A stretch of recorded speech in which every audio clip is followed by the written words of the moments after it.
recognized for you on your college application. Being able to say that you are one of like the few hundred people who attended a national level tournament in debate is like really, really important, and it can like help further your status in debate.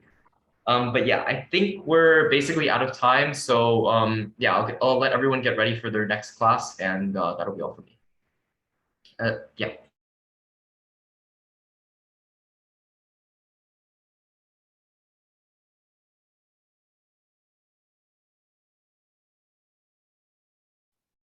Hello, everyone, and welcome to day 4 of our KTK Meta Skills event. So today's topic is going to be over competitions. Today, our panelists, we have Isabella, Rich, Stephanie, Andy, and today joining us, we also have Roa Chen. So first, let's go ahead and introduce our topic. So a competition is the comparison and ranking of a group of people, usually through the form of submitted work or live events such as testing. So competitions are important because they showcase your hard work and passion in the subject you're competing in. So for example, if you do really well in some form of like, for example, like a national math competition, then you prove to colleges that you worked really hard to get good at math and also show that you're very passionate about it, which is important because it helps you stand out. And some questions we'll be examining today include which competitions should I compete in?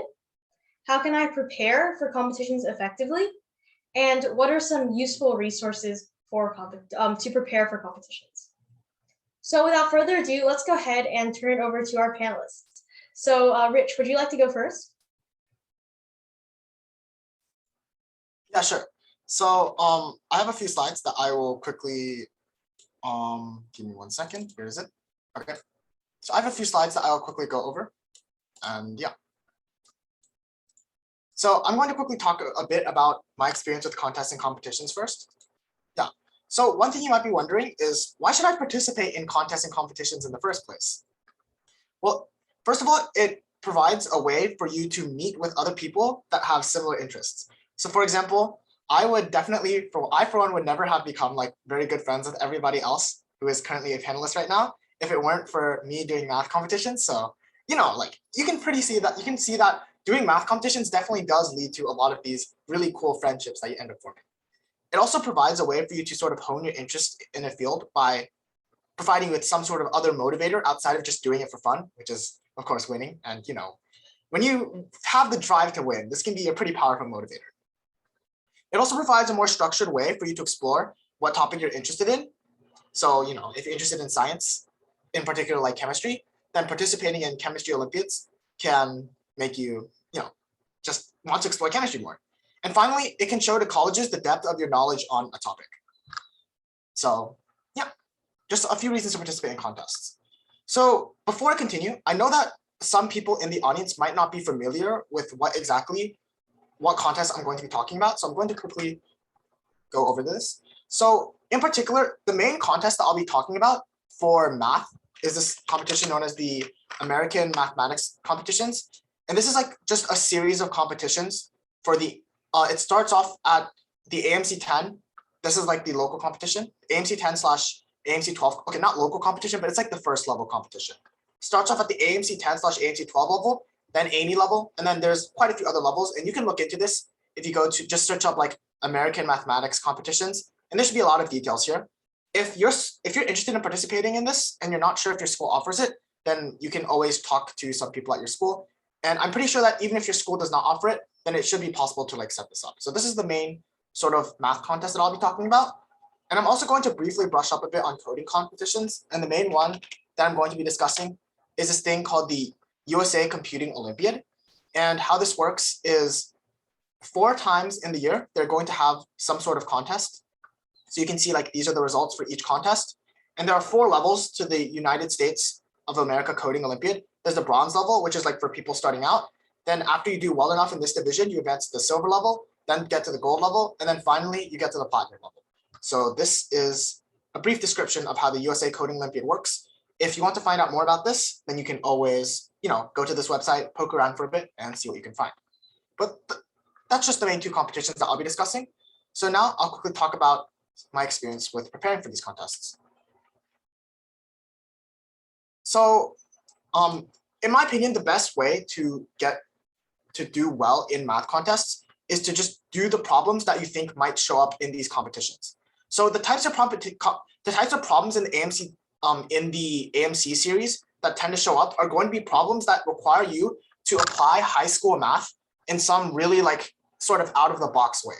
And oftentimes, if you haven't seen the ways that these problems have been applied before, like for example, if your only experience with doing math is through high school math, then it can be difficult to think of these out of the box ways. So that's why in my opinion, the best way to get better at these competitions is to just do practice problems, see these out of the box strategies and stuff that they're going to be using in these competitions, and then apply this to the contest itself. So AOPS.com or artofproblemsolving.com is a website that has every single one of the past AMC series contest problems stored. So if you go to AOPS.com and then there's this resources tab, and then you go to resources, contest on AOPS. Oh wait, no, resources, AOPS wiki.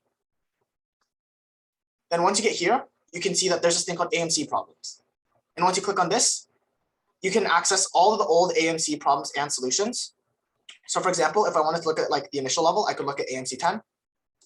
And then you can just see like, here's all the tests, here's all the problems, I can click on problems. And here's a long list of problems that you can just do by yourself for fun.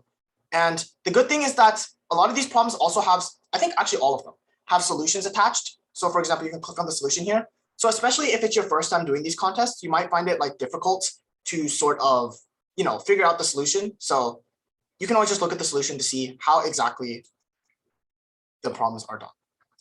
And of course, this does apply to all levels of the contest. After all, if you go back to the resources page, we can see that not only does AOPS have problems for like the AMC 10, but it also has problems for like the AME, which is the next level, and then the USMO, which is the next level after that. So just sort of going through the problems on AOPS, looking at the solutions, doing the tests by yourself, timing the practice tests if you're doing them, I think is quite helpful. And of course, this is best if you're just trying to sort of like look at new sort of problems that you want to do. But sometimes it's also important that you need to learn new concepts. And for this, I recommend you can either get a private tutor, which is good because they can like go through things in a more structured manner than you, instead of just doing arbitrary practice problems, which can be really helpful. You can also take classes, which oftentimes have a detailed curriculum, and they have a more structured way of teaching you like, oh, this is this theorem that you need to use in this way. And then here's some extra problems that you can do on it.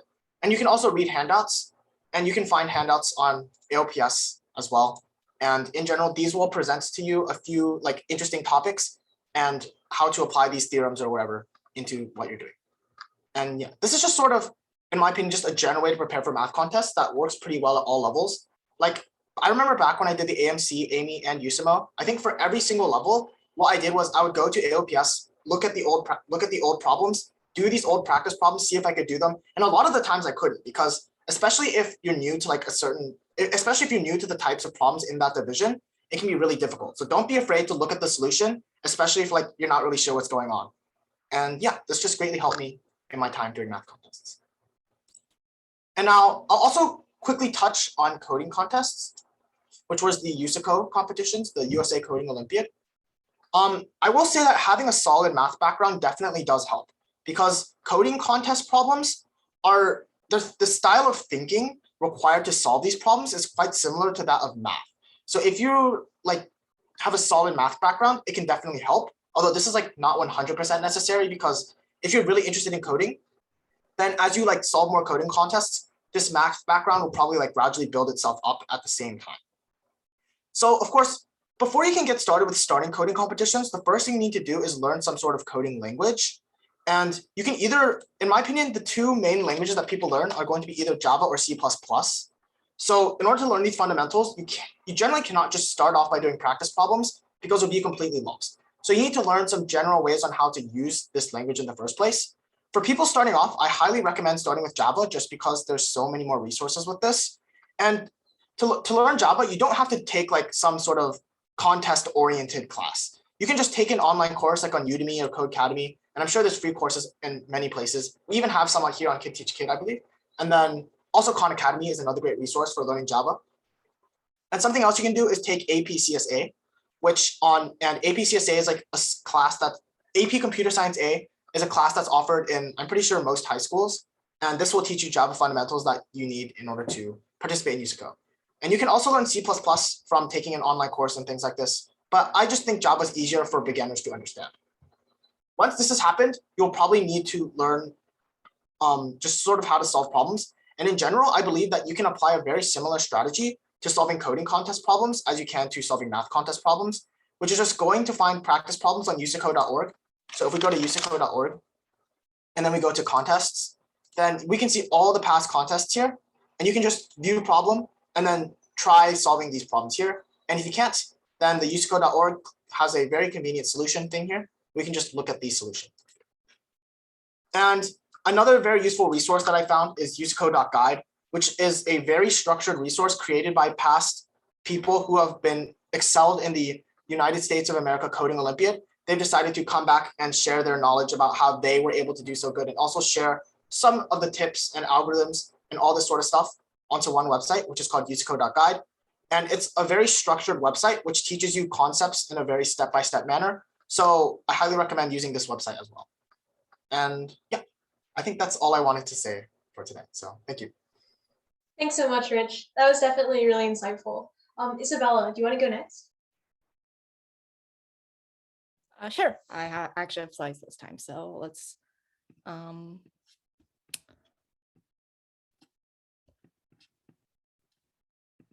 So my contests are pretty much exclusively in math contests. So I only really have like insight in those. But I can talk a bit. So I'll talk about my experience with them and various things that I have thought of on how to get better, or like how to make the entire process more enjoyable. So blah blah blah. So here's like some stuff that here's like the product of several years of math contests, as a little handful of awards, and all of these came after a lot of just all of these came after years of nonstop grinding. So I'll talk a little bit about how that came to be. I always liked math. It was probably my better subject, and I was known as I always liked numbers, but I didn't actually get into contests until around 4th grade, when my school, actually it was in 3rd grade where I did some random math contest that my school hosted. But I didn't actually practice for that one. I just did it mostly for fun. I started really beginning on to practice contests with 4th grade with the AMC 8 and 10. And in 5th grade, I started becoming more involved in the community and with people in my city. My first few contests were the AMC 8, 10, 12, as well as MOEMs, which is kind of a weird contest. I think it's 5 or 6 questions per round, and they're 5 rounds. I don't know much about it, honestly. It's been a very long time. And then there's also Math Counts, which is your classic middle school math contest. It's super duper fun, and I honestly like it a lot more than AMC's. As a general recommendation for starting off, if your school has a math club, you should probably join it, because it's a great way to make friends and get involved in contests. And if your school doesn't have one, then make one.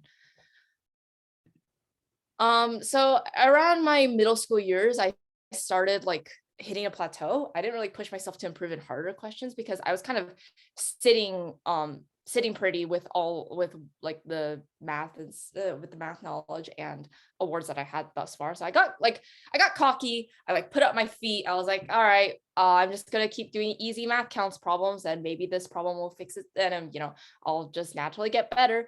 But what I didn't realize back then is, to really get better at math, you have to push yourself outside of your comfort zone and do hard problems in order to improve. Sure, I was getting better at doing these easy problems, and it turned out pretty well for me in math counts, but in terms of AMC and AME performance, it was really not helping me much, and I really stagnated around then in terms of knowledge. As another thing, burnout is also a very common thing to happen with people in math contests. And sometimes I'll go a while without doing math. But in general, even during those burnout periods, you should still do at least like a little bit of math, even if it's just like a math counts like sprint round. At least you're like keeping your brain polished, and at least, and doing a little bit of practice is better than none. Additionally, there's like a little bit of meta things that come along with just doing contests. Like sure, you could like read a ton of AOPS books and take like every class that they have, but there's a lot but there's also like this sort of introspection that you have to do in order to get better at math. I think like the three categories I would mainly consider are power, speed, and accuracy. Power is pretty much the knowledge that you have of whatever contest field you're doing. So do I know PowerPoint and how to apply that? Do I know Vieta's formulas and how to apply those? It's just all in knowledge, and that's the stuff that you improve with classes and stuff.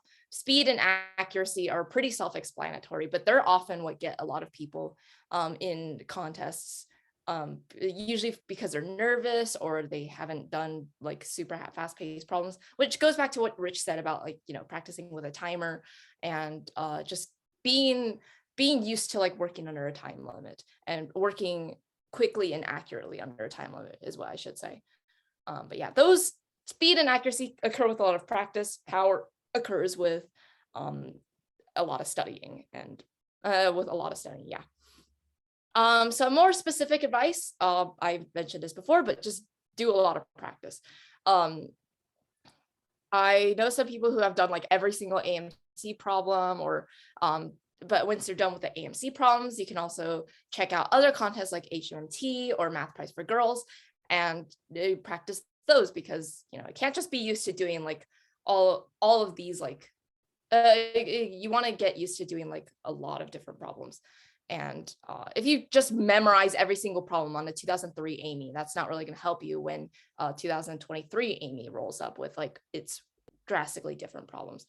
You should, if you're enrolled in any sort of class or camp, you should definitely get used to asking questions. This is like a good practice when you get into like college as well. But and this is something I still struggle with, because I don't really like asking for help. I prefer figuring out things by myself.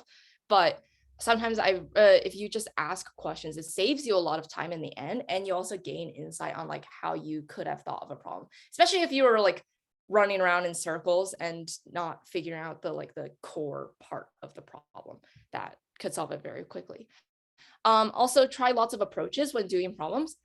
Even if you have like a big old toolbox with like all the cool things that you've learned from your years of like reading books, you want to apply multiple of them. And because a lot of contest problems, they're not going to be like a straightforward application of, you just apply two Vieta's formulas and boom, boom, the answer's there. Often you'll have to think outside the box and combine multiple areas of knowledge. And even there's like a phenomenon where some problems, they look like geometry or they look like algebra problems, but really they're like some entire other form of like some entire other subject of problem. And why you should do math. So as for why you should do math contests, I'm here with the math contest propaganda, because I personally think it is the best contest. But for me personally, I'm really grateful to amazing people that I've met in the community. They make up like a very large proportion of my friends. Hello, I see you guys in the panel, my fellow panelists. Math also helped me develop a lot of valuable life skills like self-discipline and problem solving. It even helps with my school work. Like I'm able to finish my homework a lot faster than other people are, because I'm able to do the whole I'm able to like kind of analyze the problems and problem solve a bit better. And also math is really applicable to any STEM area. So even if you don't decide to go be a math major and do like math academia or whatever, you can really apply the things and that you've learned in math to a bunch of other areas. And I think it's just really fun. There's definitely a bit of a learning curve, especially since it deviates so much from what you learn in school. But I think that extra content that you learn along the way is really interesting. And lastly, you can start at any time. I started relatively early compared to a lot of my peers, but I know people who started, in 9th or 10th, and they still did just fine in math contests, and they still had a good time in the end. So that's all for my slides. And yeah. Thank you so much, Isabella. A lot of that definitely resonated with me. Stephanie, do you want to go next? Yeah, of course. Okay, let's see. So for me, I'm going to talk about math and various science competitions since I do have experience in both of those realms. So here's just a little bit of my contest results.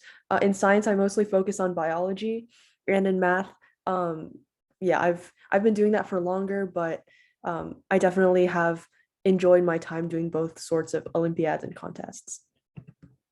Okay, so I think probably the best way to prepare for science competitions, in my opinion, is to read textbooks just to get that information before you work on practice problems. For math, it's a little bit more different because it's a lot more like practice heavy, where if you practice more, you can get better. But I think for science, especially in sort of the biology and chemistry realms, you definitely need to have a solid foundation, and you get that solid foundation by reading various textbooks.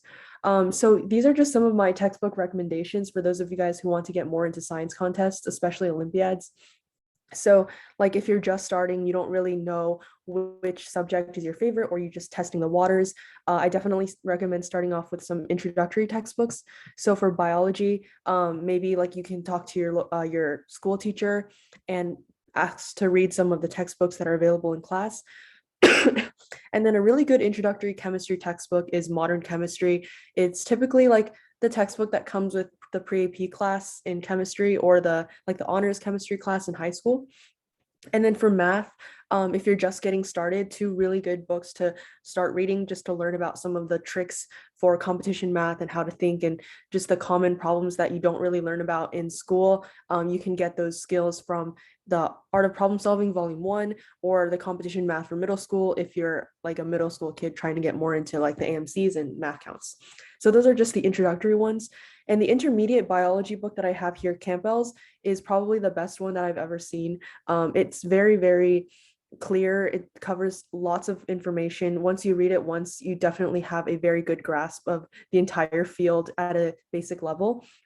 So it's definitely not worth sleeping on. It's a great investment if you're interested in anything biology related at all. It covers like pretty much every single major field of biology in there, and it goes at a relatively deep level, but it's not like over your head. So definitely invest in that book if you're interested in anything biology related.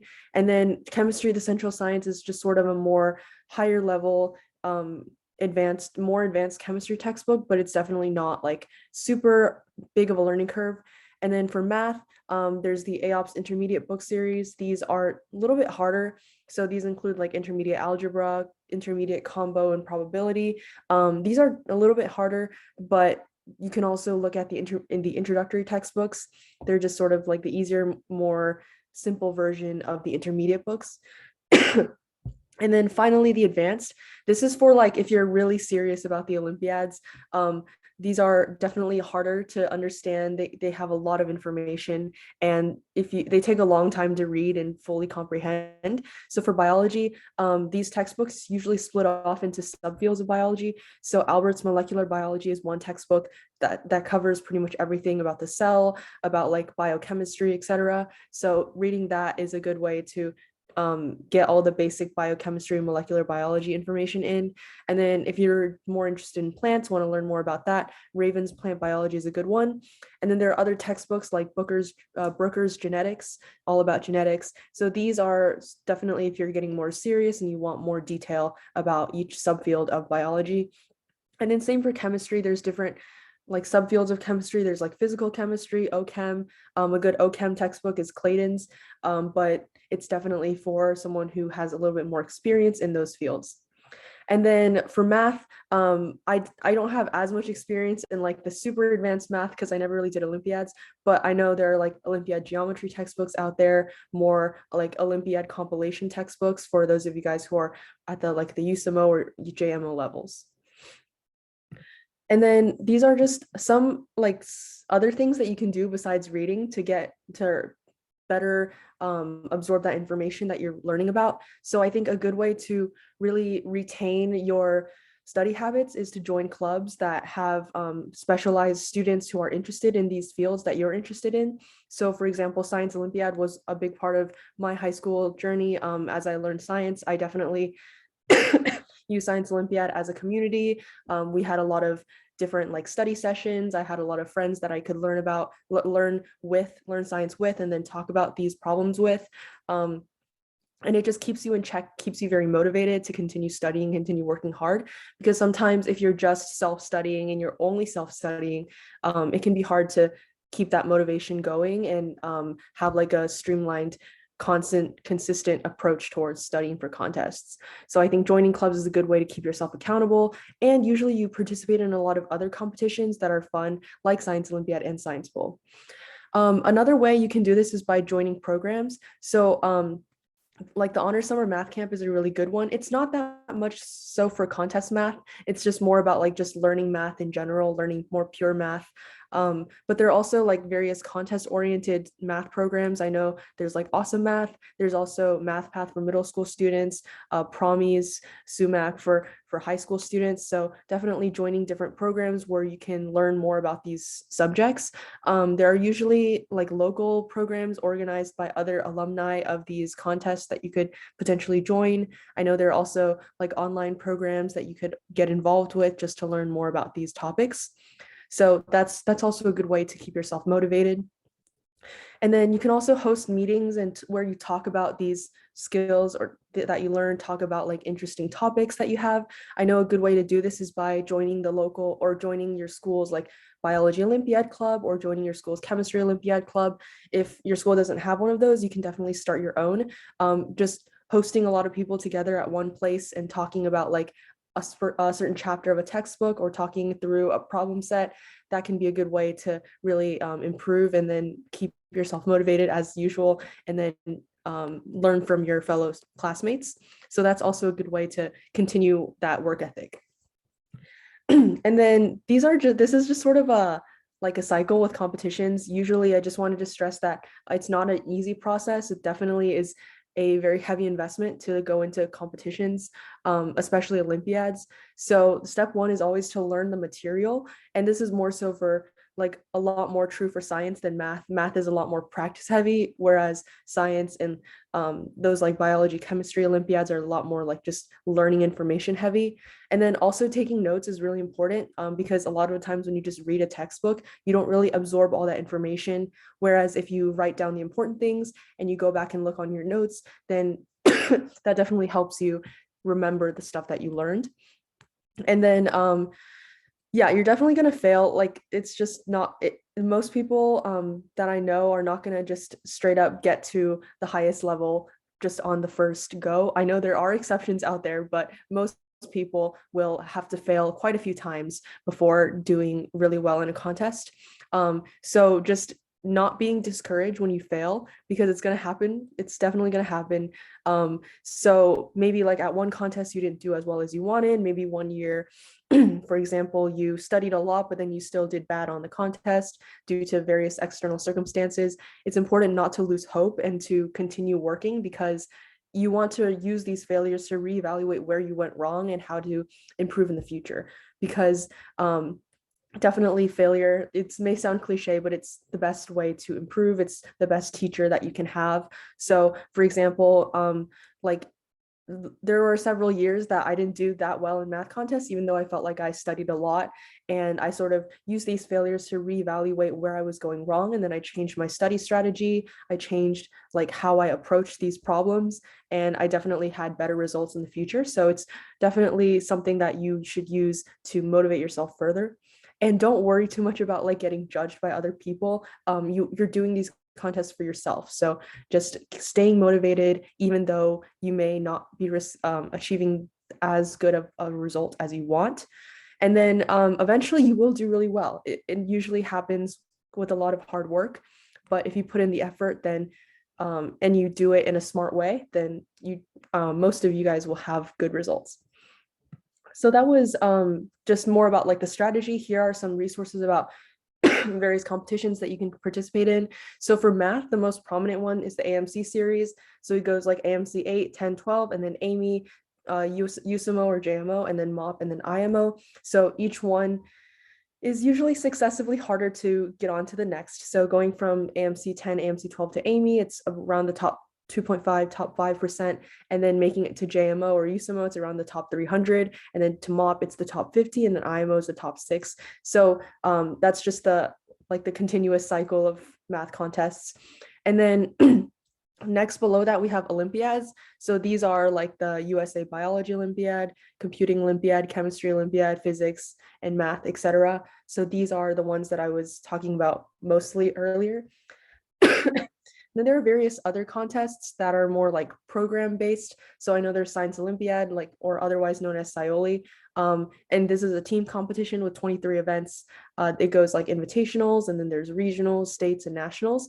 So this is a really fun competition, but it does take up a lot of time to study. But I think it's really rewarding because I met some of my best friends through SciOly, and just it's been a great experience for me to figure out what I enjoy doing and what my potential career path would be.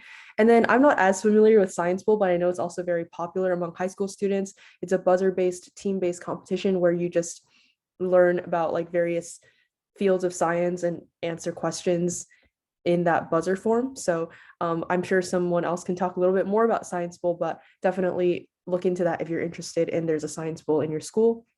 But yeah, that's about all that I had for my part. So let me know if you have any questions. Thanks so much, Stephanie. That was some really great advice. Andy, do you want to go next? Sure.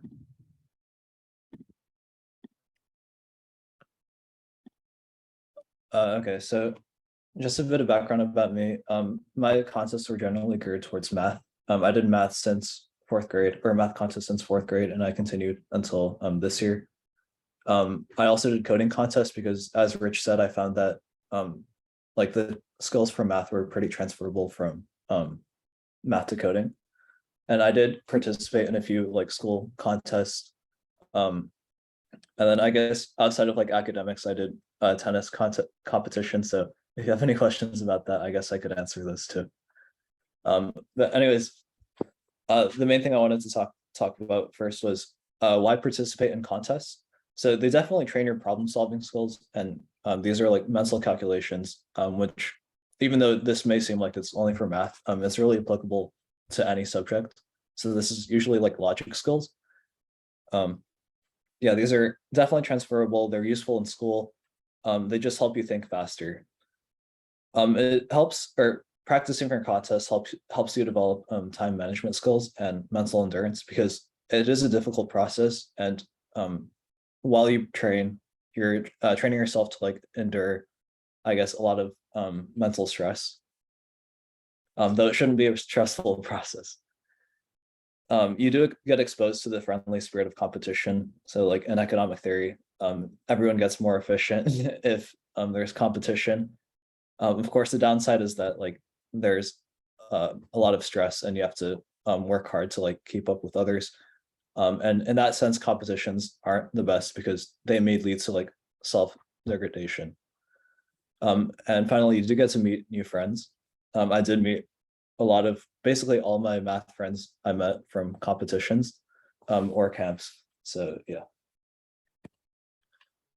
As for what contests there are, a lot of the time you can search up contests online by subject. I know for like writing contests, or like more or like, I guess, science contests, you can do that just by searching up like, I guess, science competitions or writing competitions.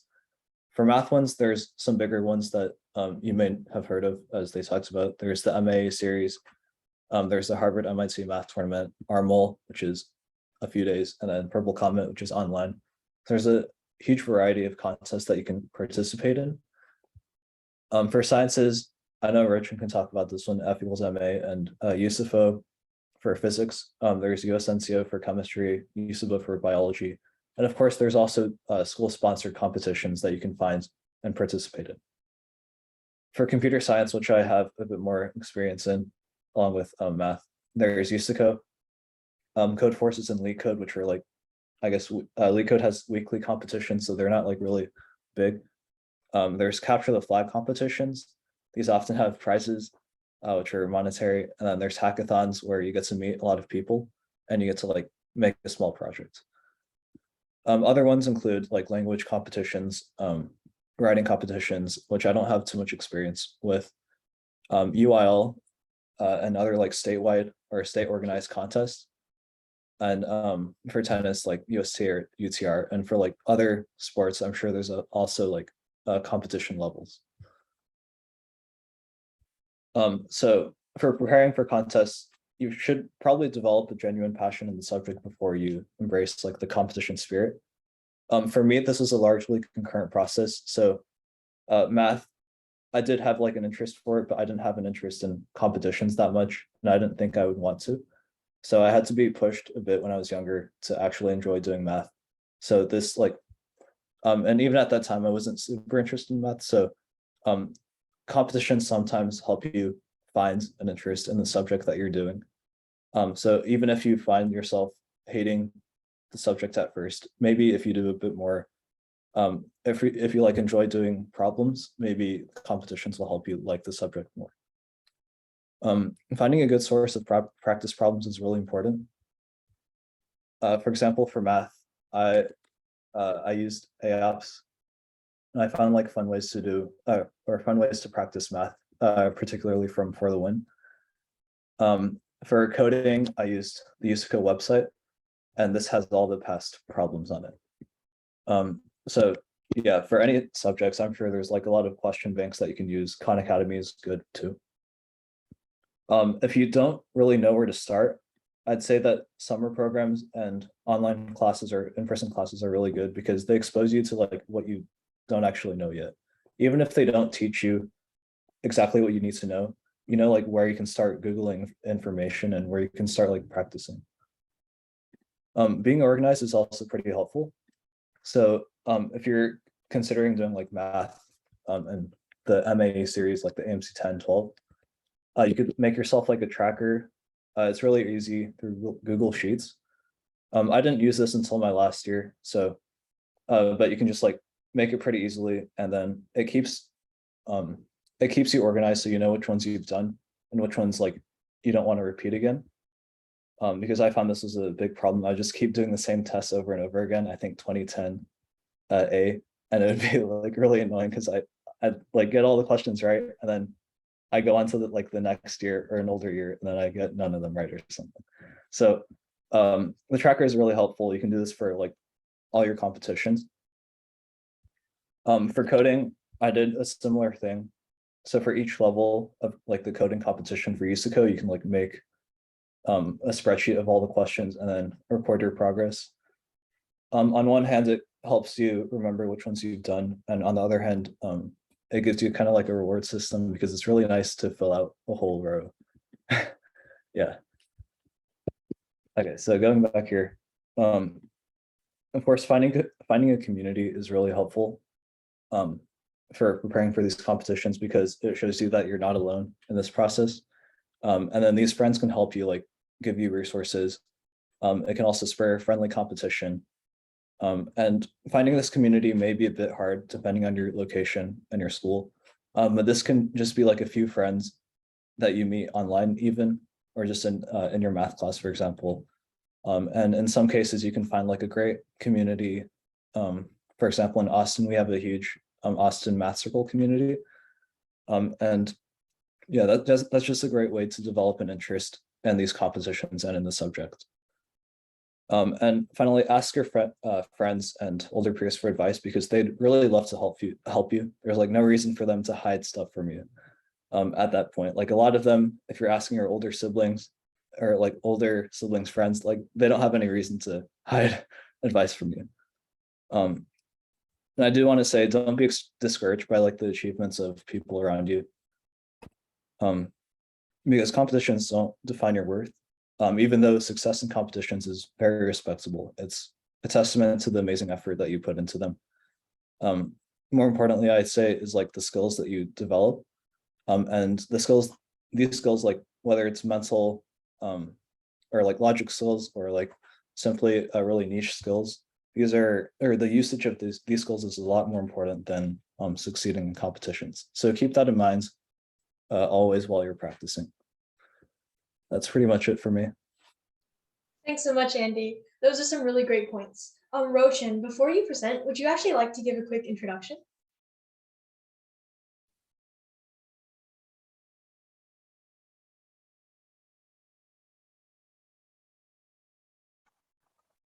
Can you hear me now? Is there a lot of fan noise? No? Okay, cool. Hello, my name is Virgin, and I guess I did not give any classes for you guys, so nobody knows who I am. I live in Texas with these guys, and I have participated in mathematics, physics, and computer science competitions throughout my high school career. Okay, let me share my screen.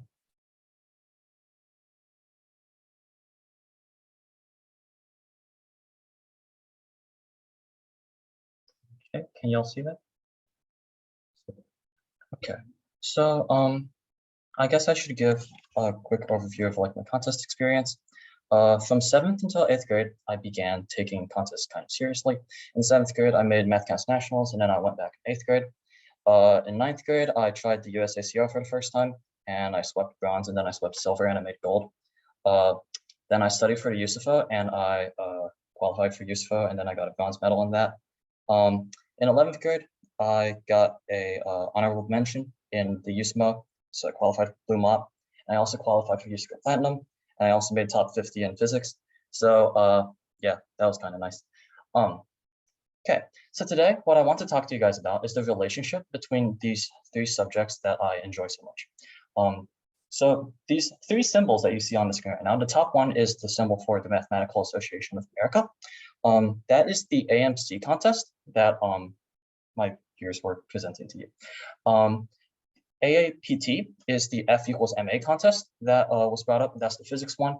And USACO is the National Computing Olympiad in the United States. Cool.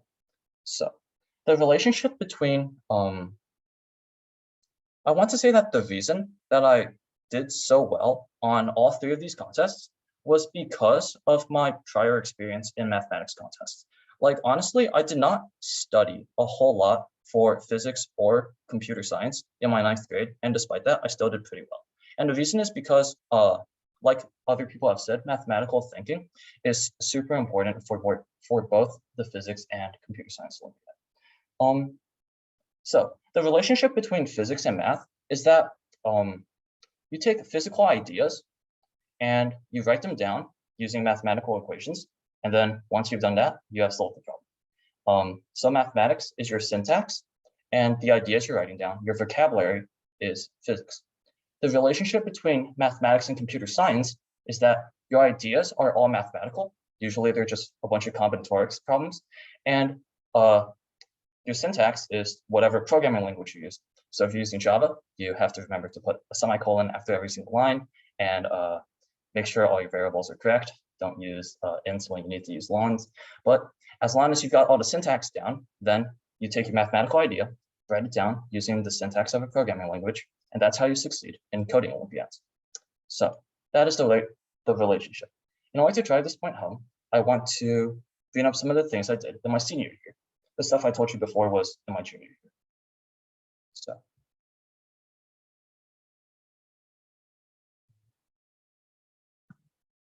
Cool. So this year, I spent my entire time studying for the team selection tests, which is the stuff that you do if you want to qualify for IMO.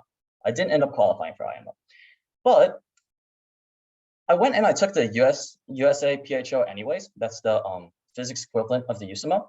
And after I finished, this is what I posted on Discord in a physics server. These are the 6 questions that were on this year's test.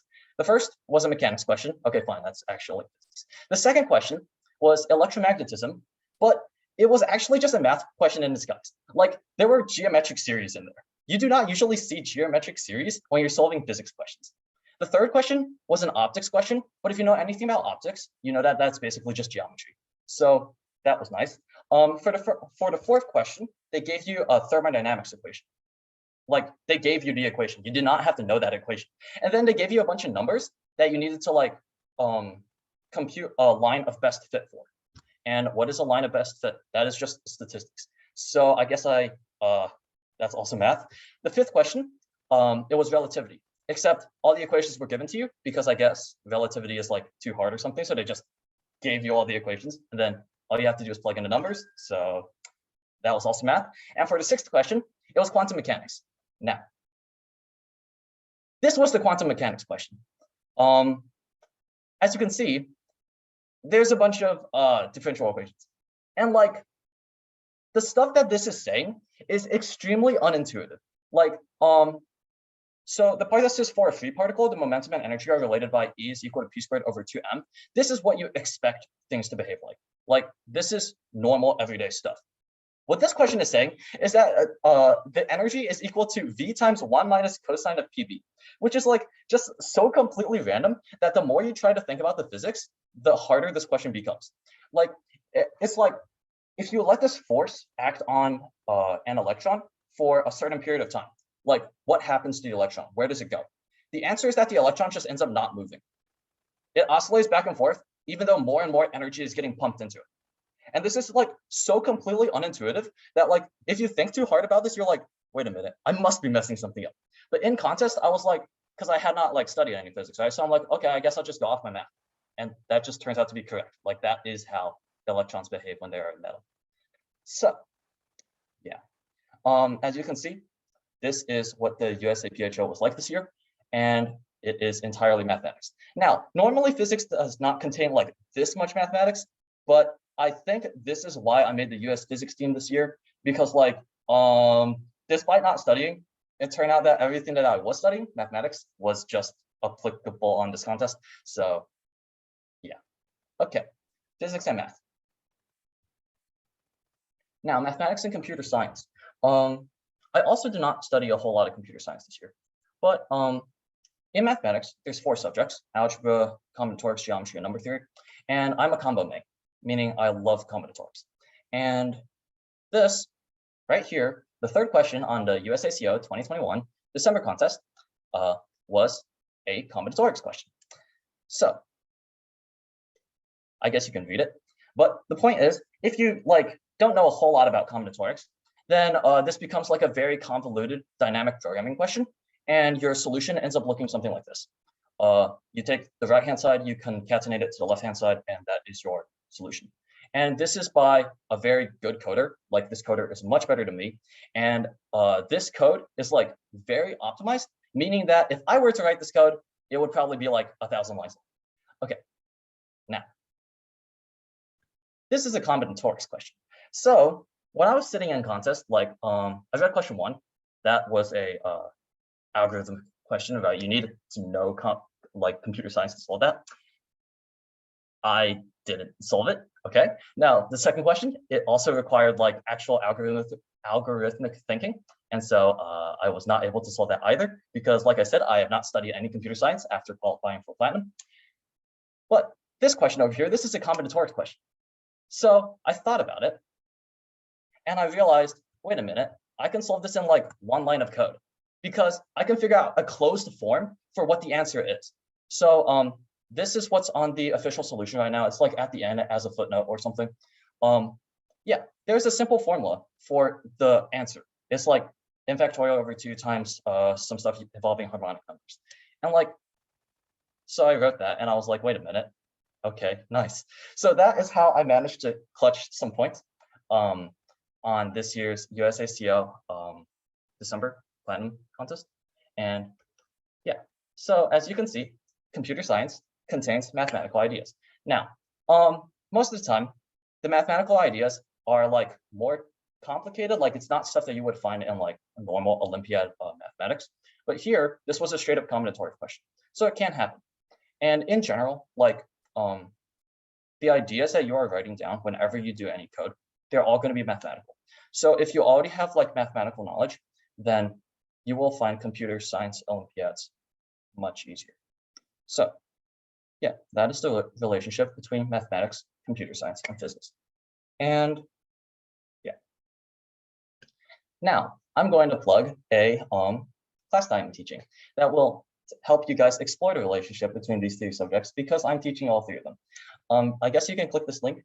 It's like 10 weeks worth of classes and yeah. Okay. Thanks so much, Roshan, for your insight. Okay, so now that all of our panelists have presented, we want to go ahead and completely open things up to you guys to ask questions either in the chat or the Q&A. And our panelists will hopefully be able to help you with like any questions you have or any challenges you might be facing.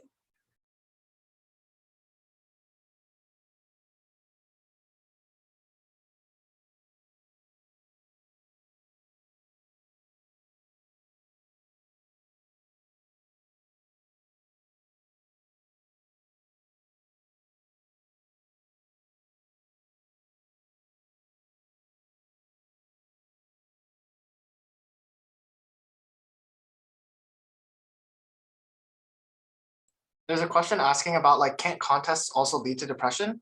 And I think like the main thing that you want to sort of make sure about this is, I think a couple of our panelists already talked about like burnout. For example, if you feel like you've been trying out a competition for quite a while and things just aren't working out, or if you've just been like working on the topic and it just doesn't feel fun anymore, then you might feel depressed. And in my opinion, the best way to just sort of get back to this is to just take a break. Like the contests, they might be important and sure, they might be fun to you, but if it comes to a point where these contests are like causing you to seriously become depressed, then you need to recognize this. And I think it's best to just take a step back, just do something other than contest for once. Like, hang out with some friends, watch some movies, watch a TV show, play some games, like go play sports, that sort of stuff. And then take a short break, come back to the contest and see if you still feel like really motivated to do it. And if so, then you can sort of continue to. Yeah. I think that dealing with burnout is definitely something that a lot of people who are like have long-term investments in contests deal with. So it's important to recognize it and also to know that it is fine to take a brief break from studying for contests. Also, like contests aren't for everyone. So if it's like seriously impacting your mental health and there are plenty of other things that you can do, and like no one's gonna blame you for stepping away from math contests entirely. That's totally valid. For me, whenever I was really upset of how I did on a competition, I would find someone else who also did bad, and I would just rant, and we would just rant about how bad the contest was. This partner was often Stephanie after the AMCs. Hi, Steph. We would just like rant about how bad the contest was and how poor quality it was, and we're still good at math. Yeah, we were swallowing some copium, but like it was probably better for our mental state.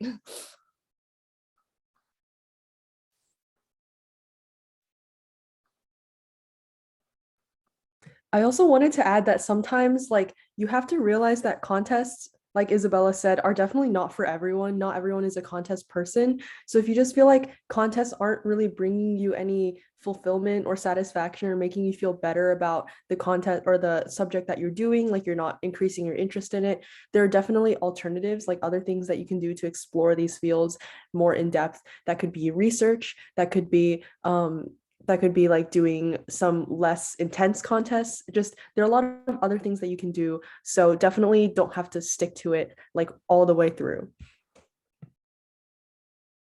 I would say that like before you start approaching any of these contests, you should try to make sure that the source of your motivation is because you actually like the subject, like Andy said. And like so on one hand, you should be willing to try new things, like maybe you don't originally like it, but like after you start doing contests, you discover you do. And like whenever you get like really disappointed in like how you perform on a contest or something, you can just like take a step back and maybe like just learn some math or physics or computer science or biology or chemistry just because you love it. And like sometimes that just ends up improving your score anyway, so that's good. But like the point is that like maybe you just want to study something new, like something at a higher level, or like something that's not relevant to competitions, like higher math, like college level math. And because the point is that you should learn more about a subject and learn how to learn about a subject because you enjoy it.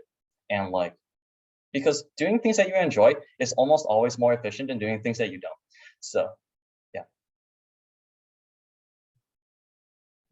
I see a question about team contests like Scioli and how to get involved. This kind of depends on your school. Sometimes your school will have a very well-established team. Like the school I go to is very well known for our Science Olympiad program. So I kind of just joined. But if your school doesn't have any established organizations for these contests, you can always take it into your own initiative and start it on your own by gathering a few friends who are also interested. You can talk to a sponsor who could help you guys out with the registration and everything. So even if your school doesn't have those resources, you can definitely step up and provide them. Or sometimes it's okay to just gather a group of friends and compete in various team contests. So I know a good one for math is Purple Comet. A lot of the times we just gather a bunch of our friends and we just do it for fun. But there are also other contests out there that you can just go online, search for them, find out how to register and get involved, and you can take up the initiative to do it.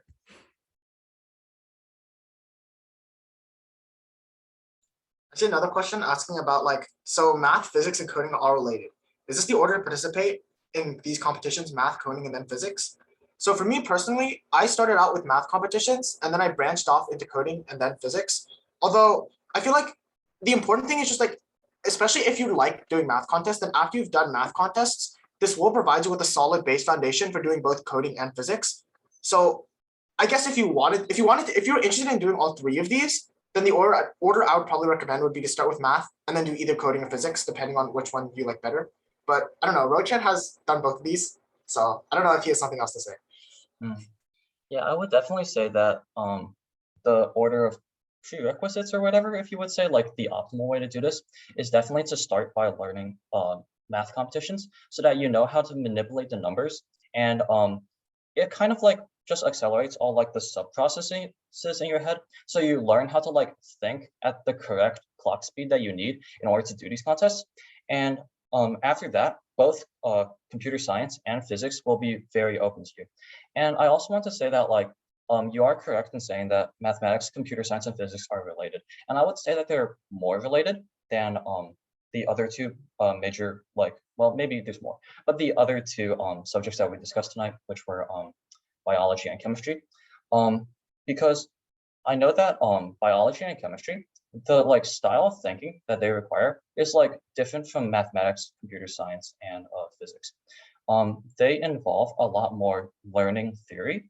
For instance, I know because I have a younger brother who studies a lot of biology, and his preparation involves mainly reading Campbell and then reading Campbell again and then reading it more, because you basically just need to know everything in there. And this is very distinct from physics and computer science and mathematics, where although there is a lot of theory, the theory by comparison is minimal, and you need to truly understand the subjects, which I'm not saying is not true for biology and chemistry, but like just a little bit of theory and a lot of intuition will get you a long way in these theory contests.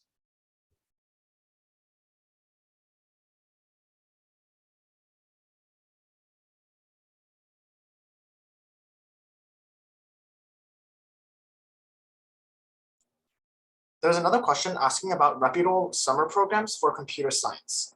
And off the top of my head, a few reputable ones that I have heard a lot about are, so obviously the big name is like just the USICO finalists. If you perform well enough in the USICO competitions, then they'll invite you to the USICO training camp, during which they'll like just practice you. But of course, this is for people who have established like a base in USICO already. So for people who are getting ready and things like that, I've heard good things about places like X Camp and AlphaStar, although both of these programs definitely do cost quite a bit of money. So this might be something to consider. Oh, and yeah, Rochan has some programs, and we also have programs here at Teach Kids. So, you know, you guys should all definitely check those out.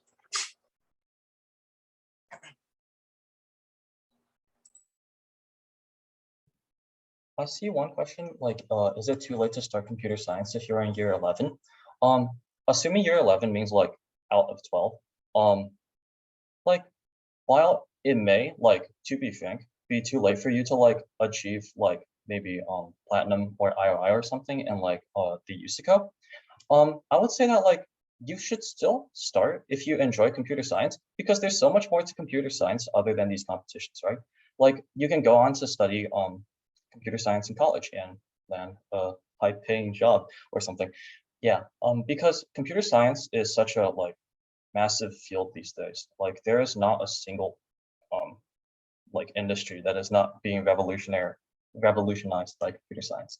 So it's definitely a worthwhile investment, and it's good. And also the USACO, you're allowed to continue participating in that even after you graduate.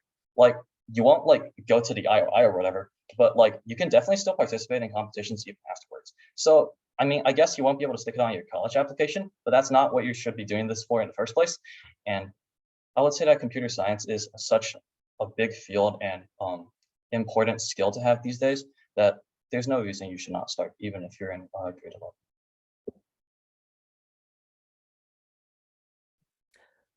I also see one question about what grade or age do you think we should start reading Campbell's or other intermediate books? I definitely don't think there's a limit or a specific grade or age that you need to start, but it's more about like your own personal circumstances.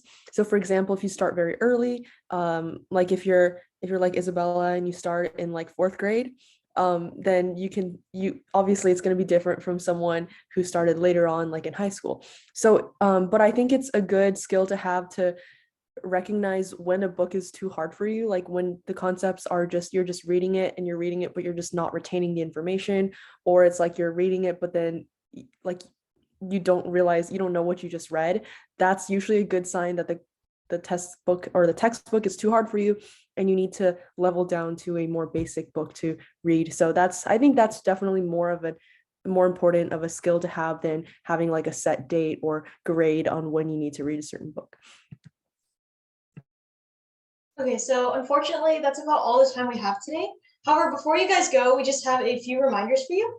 So in case that you had a question tonight that didn't get a chance to get answered, then you can go to ktk.org/class questions, and we'll get back to you if you submit your question through this form. So you can do that at any time. Also, if you missed any of the previous classes from any of our classes from our summer program this year, then they're all available at kteachkid.org/2022 summer camp resources. And lastly, we would really appreciate if you guys could fill out our student survey. I'll put the link in the chat for you guys. So this is just asking for your opinion on your experience and how we can keep improving our classes in the future. And it would mean a lot to us if you could just give us some valuable feedback. So other than that, thank you guys all so much for coming to our MetaSkills event this year, and we hope you guys have a fantastic summer. And thank you, of course, to our amazing panelists. Bye, everyone.